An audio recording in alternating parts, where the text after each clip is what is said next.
va parler effectivement du feu de l'enfer. Et le feu de l'enfer est basé aussi sur, principalement, la compréhension du feu de l'enfer est basée principalement sur une notion qui est aujourd'hui reconnue très, très largement dans le monde, c'est-à-dire l'immortalité de l'âme.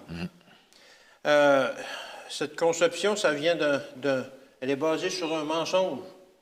Et malheureusement, il y a beaucoup de gens qui continuent à croire à ce mensonge. Ce mensonge-là, on le retrouve dans la Genèse 3, verset 4, où Satan dit, « Mais non, vous ne mourrez pas. » Alors, face à la mort, comment est-ce qu'on interprète cette notion de base d'une âme immortelle qui va soit en enfer, soit au purgatoire, soit au ciel? C'est pas biblique. Ce n'est pas biblique. Et c'est ce qu'on va explorer aujourd'hui. C'est une fausse compréhension, c'est basé sur une fausse compréhension de la nature humaine, comment l'homme est créé et tout ça. On a vu ça dans nos leçons précédentes, mais il faut justement rétablir comment tout cela est venu dans la compréhension humaine et rétablir les faits. Qu'est-ce que dit vraiment la Bible de ce fait, du feu éternel? Cette conception-là de la mort va contre la conception que la Bible nous dit de la mort, qui est une mort inconsciente. On n'a pas conscience. Il y a plusieurs versets qui nous parlent de ça. On peut penser à Psaume 115, verset 17, qui nous dit « Ce ne sont pas les morts qui célèbrent l'Éternel. » Autrement dit, ils ne savent pas rien, ils n'ont pas connaissance, ils ne peuvent pas... Et on peut penser aussi à l'Ecclésiaste 9, au verset 5, qui disent « Tout simplement, les morts ne savent rien. » Ils n'ont pas connaissance, ils ne savent rien de ce qui se passe sur la terre, ils ne savent rien de ce qui se passe autour d'eux, ils sont inconscients. Alors ça, c'est la notion biblique de la mort, que c'est un sommeil.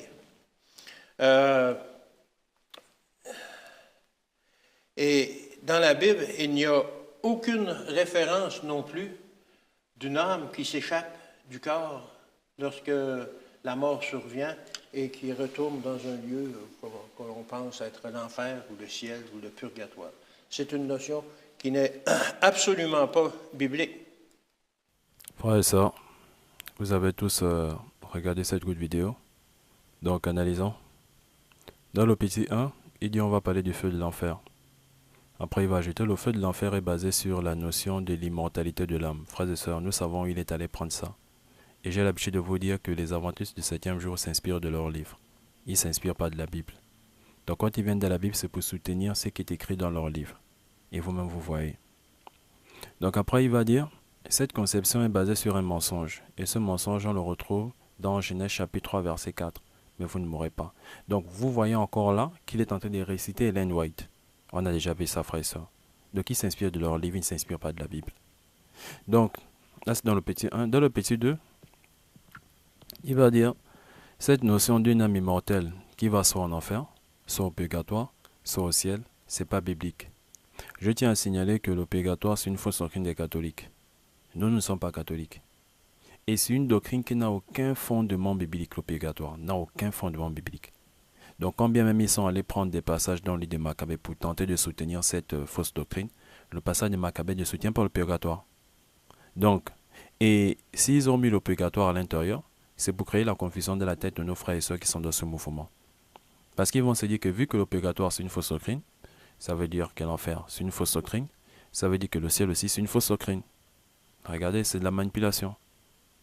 Donc, après il va dire, il faut voir ce que dit vraiment la Bible de ce feu éternel. C'est dans le petit 2. Dans le petit 3, il va dire, la Bible nous dit que la mort est inconscient. Après il va ajouter, il y a plusieurs versets qui nous parlent de ça. Il va citer deux passages, Psaume chapitre 115, verset 17, et Ézéchiel chapitre 9, verset 5. Donc après, il va affirmer, et on va dire, ça c'est la notion biblique de la mort, c'est un sommeil. Donc on va rebondir sur ces deux passages. Donc pour finir, il a dit, il va affirmer que dans la Bible, il n'y a aucune référence d'une âme qui s'échappe du corps lorsque la mort survient et qui se retrouve dans un lieu que l'on pense être l'enfer et le ciel. On va voir ça à la fin. Mais déjà, rebondissons sur ces deux passages. Psaume, chapitre 115, verset 17. Ce ne sont pas les morts qui célèbrent l'Éternel. Ce n'est aucun de ceux qui descendent dans le lieu du silence. Donc, ce qui est bien, c'est qu'on vous précise encore bien. Ce n'est aucun de ceux qui descendent dans le lieu du silence. Le lieu du silence, c'est où? frères et sœurs. Allez-y dans un cimetière. Dites-moi si vous avez déjà vu un cadavre parler. Nous, on sait qu'il s'agit de ce mort-là. On sait ça. On sait ça. On sait qu'il s'agit du cadavre. On sait qu'il s'agit du corps inerte qui est dans la tombe. On sait ça. On n'est pas confus. Donc, on va ajouter quelques versets parce que je vous ai toujours dit, donc quand on vous donne un verset, on vous donne un passage, lisez tout le chapitre, lisez tout le livre, mais nous, on va juste ajouter quelques versets. Lisons. Psaume chapitre 115, versets 14 à 18. L'Éternel vous multipliera ses faveurs à vous et à vos enfants. Donc, on s'adresse à ceux qui respectent dans leur corps de chair. Et plus haut, vous voyez, on dit, les nations se confient dans leurs idoles, qui ont une bouche, ils ne parlent pas, ils ont des pieds, ils ne marchent pas. On vous demande maintenant, maison d'Aaron, confie-toi en l'Éternel. Maison d'Israël, confie-toi en l'Éternel. On s'adresse à ceux qui respectent dans leur corps de chair. On s'adresse aux vivants. Donc, on est en train de parler aux vivants. Confiez-vous en l'Éternel. Continuons. Soyez bénis par l'Éternel qui a fait les cieux et la terre. Les cieux sont les cieux de l'Éternel, mais il a donné la terre au Fils de l'homme. Donc l'Éternel s'est gardé les cieux pour lui, mais il a donné la terre au Fils de l'homme. Continuons. Ce ne sont pas les morts qui célèbrent l'Éternel. Ce n'est aucun de ceux qui descendent dans le lieu du silence. Frère, le lieu du silence c'est où? Allez, c'est dans un cimetière. Dites-moi si vous avez déjà vu un cadavre célébrer ou un cadavre parler. Eux, ils savent ça. Voilà pourquoi ils ont pris ça. Donc, il vous ajoute même encore, ce n'est aucun de ceux qui descendent dans le lieu du silence. Le lieu du silence, c'est où? Donc, on vous ajoute ça, les gens vont venir vous faire croire à n'importe quoi. Le lieu du silence, c'est où? Je vous dis, allez-y dans un cimetière. Dites-nous si vous avez déjà vu un cadavre parler. Nous, on sait ça. Et on sait pourquoi ils ont dit ça. Donc, finissons. Mais nous qui? Nous les vivants, nous qui respirons dans notre corps de chair, nous qui parlons, parce qu'ils savent que les cadavres ne parlent pas. Donc, ils ont pris ça pour ça. Ils vont vous faire croire à quoi? Mais nous bénirons l'Éternel, dès maintenant et à jamais. Louez l'Éternel. On vous fait croire à quoi? Nous, on sait que les cadavres ne parlent pas. On sait ça. Donc, attaquons le deuxième passage.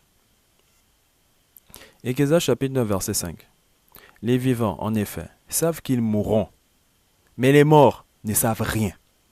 Il n'y a pour eux plus de salaire, puisque leur mémoire est au billet. Au billet des hommes, hein. Je tiens à dire ça, au billet des hommes. Le passage, elle le dit. Donc, allez-y regarder dans Osterval, allez-y regarder ça dans la Martin. Dans la Semeur, il est dit, ils sombrent dans l'oubli. Donc, c'est que les hommes, les vivants ne pensent plus à eux. Donc, frère, il faut apprendre à mettre dans le contexte. Et c'est des gens qui ont l'habitude de parler de contexte, prétexte. Mais ils ne mettent pas dans le contexte, pourquoi? Parce que ça ne les arrange pas. C'est pas ça que ça ne les arrange pas qu'ils ne mettent pas dans le contexte. Je vous ai dit, eux, quand ils viennent de la Bible, c'est pour soutenir ce qui est écrit dans leur livre. Ils ne viennent pas dire ce que la Bible dit. Pourquoi ils ne mettent pas dans le contexte? Pourquoi ils ne font pas ça? Et on va ajouter des versets, vous allez comprendre qu'ici, là aussi, il s'agit des corps inertes qui se retrouvent dans la tombe. Vous allez voir ça. Donc, nous, on n'est pas confus quand on parle de mort. On sait de quelle mort il s'agit. Donc, quand on vous parle de mort qui se retrouve dans ce jeu de mort, vous croyez qu'on fait allusion au corps inerte qui se retrouve dans la tombe? Vous croyez qu'on fait allusion à ça? Donc, lisons, vous allez voir. Ézéchiel chapitre 9, verset 4 à 6. Pour tous ceux qui vivent, il y a de l'espérance, donc il y a de l'espoir pour tous ceux qui vivent. Et même un chien vivant vaut mieux qu'un lion mort. Donc, l'Ecclésiaste, dans le chapitre 9, te montre jouis de ta vie pendant que tu vis. Frère, on va voir ça au verset 10. Lisez même le verset 9. Il te demande de jouir de ta vie pendant que tu vis. Et vous allez voir que là, il ne s'agit pas de ce jeu de mort comme étant le lieu spirituel. Il s'agit du sépulcre. On vous égare avec ça, pourquoi? Donc, lisons. Pour tous ceux qui vivent, il y a de l'espérance, donc il y a de l'espoir. Et même un chien vivant vaut mieux qu'un lion mort. On sait que du vivant du lion, le chien ne peut pas avoir plus de valeur que le lion. Moi, on te dit, et même un chien vivant vaut mieux qu'un lion mort. Frère. Continuons. Les vivants, en effet, savent qu'ils mourront, mais les morts ne savent rien. Il n'y a pour eux plus de salaire, puisque leur mémoire est au biais des hommes. Et leur amour, et leur haine, et leur envie ont déjà péri. On sait que le cadavre n'a plus tout ça. Qui ne sait pas ça? On sait que le cadavre n'a plus d'amour, il n'a plus de haine, il n'a plus d'envie. On sait ça. Donc vous, quand on vous parle de mort, vous êtes confus pourquoi? Parce que vous ne mettez pas dans le contexte. Nous, on sait ça. La femme du défunt peut venir là devant son cercueil, là, pleurer. Il ne va pas se relever pour autant. Son pire ennemi peut venir là devant, voilà, le jeu des obsèques. Il ne va pas se relever. Vous pouvez l'amener son meilleur plat. Il ne va pas se relever parce que ça, c'est un corps inerte. Le corps spirituel est dans un lieu spirituel. On sait ça. Nous, on sait ça. Donc, on n'est pas confus quand on lit ça. Et vous allez voir, on va prendre le verset 10, vous allez voir qu'il s'agit du corps inerte qui se retrouve dans la tombe. Donc, lisons. Et ils n'auront plus jamais aucune part à tout ce qui s'est fait sur le soleil. Donc, vous voyez pourquoi on vous a dit ça. Vous voyez pourquoi on vous dit ça. Et qui a part à tout ce qui s'est fait sur le soleil? Ce sont ceux qui respirent dans leur corps de chair. C'est la même chose qu'il dit dans le verset 9. Pendant que tu vis, jouis de ta vie. Pendant que tu vis, jouis de ta vie. Fais tout. Ah, c'est ce que l'Ecclésiaste te dit. Bon, maintenant, on va attaquer le verset 10. Regardons. Ecclésiaste chapitre 9, verset 10. Tout ce que ta main trouve à faire avec ta force, fais-le. Pendant que tu respires dans ton corps de chair, hein, tout ce que ta main trouve à faire avec ta force, fais-le. Parce que quand même dans le verset 9, il dit, jouis de ta vie. Pendant que tu vis là, pendant que tu respires dans ton corps de chair, jouis. Ah, c'est ce qu'il dit. Lisez le verset 9. Donc, c'est la même idée qui suit ici. Tout ce que ta main trouve à faire avec ta force, fais-le. Car il n'y a ni œuvre, l'œuvre là sur le travail, il n'y a ni œuvre, ni pensée, ni science, ni sagesse dans le séjour des morts où tu vas. Le séjour des morts ici désigne le sépulcre. Vérifiez ça dans vos strongs. Vérifiez ça dans vos strongs. Le séjour des morts ici désigne le sépulcre. Donc, je ne sais pas pourquoi on vous égare avec des passages simples. C'est parce que vous ne voulez pas lire la Bible. Vous lisez des livres remplis de philosophies sataniques et à la fin vous plaquez des passages. Et quand vous ouvrez la Bible, c'est juste pour lire ces passages. J'ai l'habitude de vous dire ça, frère, c'est comme ça qu'ils ont compris que c'est la meilleure manière d'endoctriner les gens. Ils ont compris ça. Lisez vous-même la Bible. Donc le passage est clair. Le passage te dit clairement. Donc le chapitre, lisez tout le chapitre, c'est la même idée qui suit. On vous dit clairement que tout ce que ta main trouve à faire avec ta force, pendant que tu respires, fais-le. Donc au verset 9, il te dit, jouis de ta vie pendant que tu vis, jouis. Jouis de ta vie. Et ici, là, il est simplement te dit, tout ce que ta main trouve à faire avec ta force pendant que tu restes dans ton corps de chair, fais-le. Car dans le sépulcre, il n'y a ni travail, il n'y a ni pensée, il n'y a ni science, il n'y a ni sagesse. Vérifiez vérifiez ce jeu de mort. Vérifiez ce jeu de mort ici. Vérifiez le jeu de mort ici. Vous allez voir que ça désigne le sépulcre. Mettez dans le contexte. On vous égare avec ça. Vous voyez qu'une ne se donne même pas la peine de mettre ces passages dans le contexte parce qu'ils veulent vous faire croire à n'importe quoi. Ce jeu de mort ici, là, désigne le sépulcre. Donc on a été dit que pendant que tu vis, jouis de tout. Parce que dans le sépulcre là-bas, il n'y a plus tout ça. Qui ne sait pas que les cadavres ne travaillent plus? Qui ne sait pas que les cadavres ne pensent pas? Qui ne sait pas ça? Qui ne pense plus? Est-ce qu'on ne sait pas ça? Mais est-ce qu'on ne vous parle de la même mort? On vous parle du même lieu. Ici, on vous parle du sépulcre. Donc pendant que tu es vivant, fais tout. Parce que là-bas dans le sépulcre, il n'y a plus rien. Donc quand on vous dit ça, vous pensez à quoi? Donc, on a déjà vu que les deux passages qu'il a cités nous parlent du corps inerte qui se retrouve dans la tombe. Les deux passages ne nous parlent pas du corps spirituel qui se retrouve dans un lieu spirituel. Frères et sœurs, qu'on ne vous égare pas facilement. Donc il a affirmé que dans la Bible, il n'y a aucune référence d'une âme qui s'échappe du corps lorsque la mort survint et qui se retrouve dans un lieu que l'on pense être l'enfer, le ciel. Nous, on va voir ça. On va vous donner des passages. Lisons. Luc chapitre 16, verset 19 à 22. Et ceux qui vont dire que voilà, frère, tu ne connais pas, donnez-nous l'interprétation de cette histoire du verset 19 au verset 31. C'est ça là qu'on attend. Pour ceux qui vont dire qu'on ne sait pas lire, qu'on ne connaît pas, nous on attend ça. Du verset 19 au verset 31. Mais je tiens déjà à vous dire qu'on a déjà écouté certains de vos frères, venus nous dire qu'il s'agit de la seconde mort. Il ne s'agit pas de la seconde mort. Car le riche a encore des frères sur terre qui mènent une mauvaise vie. Donc frère, parfois, on ne s'oppose pas à la parole. Bon, moi je vais lire. Avançons. Il y avait un homme riche qui était vêtu de pourpre et de fin lin, et qui chaque jour menait joyeuse et brillante vie. Un pauvre nommé Lazare était couché à sa porte, couvert d'ulcères, et désireux de se rassasier des miettes qui tombaient de la table du riche. Et même les chiens venaient encore lécher ses ulcères. Point. Lisons là. Le pauvre mourut. Non, c'est de quelle mort il s'agit? Cessation de vie, cessation de souffle. Le pauvre mourut. Cessation de vie, cessation de souffle. Et il fut porté par les anges au sein d'Abraham. Nous savons aussi que ce qui a été porté dans le sein d'Abraham, ce n'est pas son corps physique. Parce que le corps physique, il reste dans la tombe. Le corps physique reste dans la tombe. Nous, on sait ça. Donc, nous, on sait ça. Hein. On est équilibré quand on parle. Donc, le pauvre mourut, il est mort physiquement. Et il fut porté par les anges dans le sein d'Abraham. Ce qui fut porté par les anges dans le sein d'Abraham, ce n'est pas son corps physique. Parce que son corps physique reste dans la tombe. Et on a vu ça. Donc, dans les deux passages qu'il a cités, il s'agit là-bas du cadavre qui reste dans la tombe. Mais ici, là, il fut porté par les anges dans le sein d'Abraham. Il s'agit d'un corps spirituel qui va dans un lieu spirituel. Vous êtes confiés avec ça, pourquoi? Continuons. Le riche mourit aussi. Donc, le riche, cessation de vie, cessation de souffle. Il est mort physiquement. Et après, on vous dit encore, il fut enseveli. C'est bien normal, il est riche, il avait l'argent. Donc, il est mort physiquement, cessation de vie, cessation de souffle. On l'a mis dans un sépulcre. Forcément, il est riche, il a l'argent.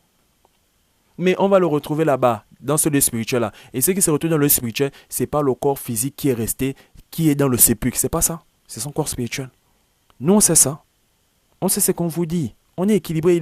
Et c'est la Bible qui nous dit ça, de manière claire. Le riche mourut aussi. Donc, cessation de vie, cessation de souffle. Et il fut enseveli. Il est riche, on l'a forcément mis dans un sépulcre. Mais ce qui va se retrouver dans le séjour de mort qui désigne l'enfer là, ce n'est pas le corps qui a été mis, qui a été enseveli dans le sépulcre. C'est le corps spirituel. Nous, on sait ça. Pourquoi est-ce qu'on vous égare avec ça? Et on attend l'interprétation du verset 19 au verset 31. Donc, continuons. Luc chapitre 16, verset 23 à 25. Dans le séjour des morts, mettez ça aussi, voilà, allez-y, vérifiez ça dans vos strongs. Le séjour des morts ici désigne l'enfer. Donc, le séjour des morts ici là ne désigne plus le sépulcre, ne désigne pas la fosse, ne désigne pas la tombe. Le séjour des morts ici là désigne l'enfer. C'est un lieu spirituel. Donc, on ne vous égare pas avec ça. Frère, vérifiez, hein, vous avez des strongs, vérifiez vous-même. Donc, continuons. Dans le séjour de mort, et c'est le Christ qui parle. Dans le séjour de mort, il leva les yeux, et tandis qu'il était en proie au tourment, il est en proie au tourment.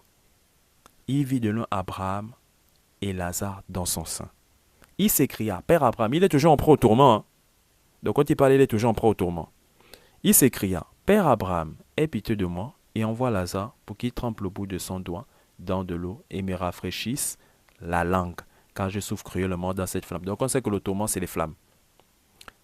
Mais il n'osait pas dire que là, il s'agit de la seconde mort. Parce qu'on va voir qu'il ne s'agit pas de la seconde mort. Quand il va dire que ses frères, voilà, il a des frères encore sur terre, c'est pour qu'il atteste. Donc, quand tu comprends ça, tu ne vas même pas oser dire qu'il s'agit de la seconde mort. Tu ne vas pas oser. Quand tu connais la seconde mort, quand tu sais tout ce qui va se passer, tu ne peux pas dire ça. Donc là, on est dans l'enfer. Ne mélangez pas les choses parce que c'est qu'eux, ils ont l'habitude de mélanger tout. Donc, il s'écria, Père Abraham, aie pitié de moi, et envoie Lazare pour qu'il trempe le bout de son doigt dans l'eau et me rafraîchisse la langue, car je souffre cruellement dans cette flamme. Donc le tourment, c'est la flamme. Abraham répondit, Mon enfant, souviens-toi que tu as reçu tes biens pendant ta vie et que Lazare a eu les maux pendant la sienne. Maintenant, il est ici consolé et toi, tu souffres. Continuons. Luc 16, versets 26 à 29. D'ailleurs, il y a entre nous et vous un grand abîme. Et le Christ a dit dans le séjour de mort. Donc tout ça, c'est pas dans le séjour de mort. Donc le grand abîme là, tout ça là, c'est dans le séjour de mort. C'est un lieu spirituel. N'ose même pas dire que c'est le sépulcre. C'est pas le sépulcre. C'est pas le sépulcre. Parce que ce qui reste dans le sépulcre là-bas, c'est un corps inerte. Pour faire, c'est le squelette. Nous, on sait ça. Et voilà ce que la Bible nous dit. D'ailleurs, il y a entre nous et vous un grand abîme. C'est dans un lieu spirituel. Il y a un grand abîme. Afin que ceux qui voudraient passer d'ici vers vous ou de là vers nous, ne puissent le faire. C'est un lieu spirituel. Et bien détaillé. Est-ce le Christ qui nous donne ça parce qu'il nous aime? Est-ce le Christ qui nous donne ça parce qu'il nous aime? Lui, il connaît tous les mystères. Il était là avec le Père lors de la création du monde, de l'univers, il connaît tout ça. Donc il nous donne ça comme ça. Bon, maintenant, comme le diable anime beaucoup de gens, on va vous animer des esprits, on va vous animer avec des doctrines des démons. On vous écrit des philosophies, après on vous plaque des passages. Voilà, tu vas juste aller lire le passage, tu ne vas pas mettre dans le contexte et tu vas croire aux inepties. Voilà ce que le Christ nous dit. Est-ce le Seigneur qui nous donne ça comme ça? Parce qu'il nous aime. Et nous on reçoit. Donc vous qui connaissez lire là, vous qui savez lire, donnez-nous l'interprétation du verset 19 au verset 31. C'est ça là qu'on attend. Donc d'ailleurs il y a entre nous et vous un grand abîme, afin que ceux qui voudraient passer d'ici vers vous ou de là vers nous, ne puisse le faire. Le riche dit, je te prie donc, Père Abraham, d'envoyer Lazare dans la maison de mon père, car j'ai 5 frères. Il a encore ses frères là-bas sur terre. Et quand il demande ça, c'est pourquoi? Lisons. C'est pour qu'il leur atteste de ces choses. Donc c'est pour qu'il aille attester que la mort, c'est un sommeil. Nous, on a déjà vu le sommeil là. Le sommeil là, c'est le corps inerte qui est dans la tombe. Vous racontez quoi à qui? Vous racontez quoi à qui? Vous parlez quoi? Vous dites quoi à qui là même? On a déjà vu les 2 passages qu'il a donnés. La mort là, il s'agissait du corps inerte qui est dans la tombe. Ici là, il s'agit de la tombe. Ici là, il s'agit de la tombe. Ici là, c'est un lieu spirituel. On vous embrouille avec ça, pourquoi? Donc, je reprends. Je te prie donc, Père Abraham, d'envoyer Lazare de la maison de mon père, car j'ai 5 frères. C'est pour qu'il leur atteste ces choses. C'est pour qu'il aille dire que voilà, là-bas, c'est les tourments pour ceux qui se conduisent mal. Un passage simple. Donnez-nous l'interprétation, on attend. Afin qu'ils ne viennent pas aussi dans celui de tourment. Donc, il a encore des frères. Il sait qu'il a laissé ses frères là-bas mener la même vie que lui.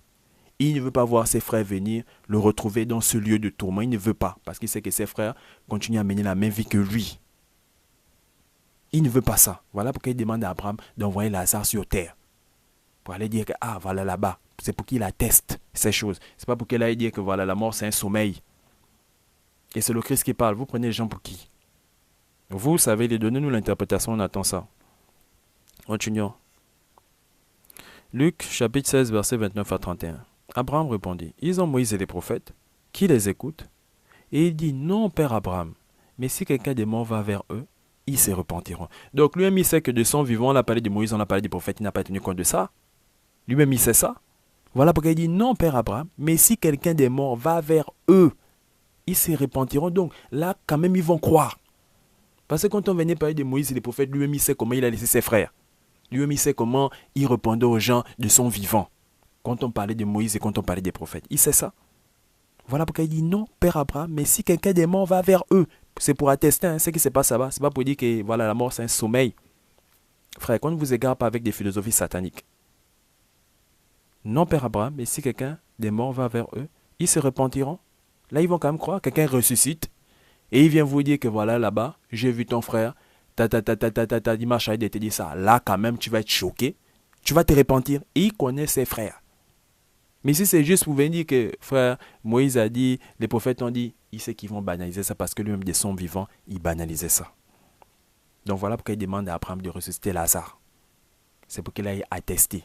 Et là, quand même, ils vont se repentir. Parce qu'ils vont d'abord voir un mort ressuscité. Et deuxièmement, c'est que le mort ressuscite. Et il vient vous donner encore ce message-là. Vous allez croire. Bon, maintenant, et Abraham lui dit, s'ils n'écoutent pas Moïse et les prophètes, ils ne se laisseront pas persuader quand même quelqu'un des morts ressusciterait. Donc ça, c'est ce que le Seigneur nous donne, parce qu'il nous aime. Mais vu qu'il y a des mouvements, voilà, remplis de fausses doctrines, on vous a amené de fausses doctrines. Ces gens-là ont compris que la meilleure manière d'endoctriner les gens, c'est d'écrire des philosophies et de plaquer quelques versets. Donc les gens les gens aiment lire les philosophies. Même là où je parlais, il y a beaucoup qui ne vont pas lire la Bible. Hein. Ils vont seulement aller, oh, qu'est-ce que la sœur White a dit par rapport à ceci. Donc ils vont seulement aller lire ce qu'elle a dit. Et ils vont venir réciter ce qu'elle a dit. Frère, c'est pas l'endoctrinement. Ça, c'est pas l'endoctrinement.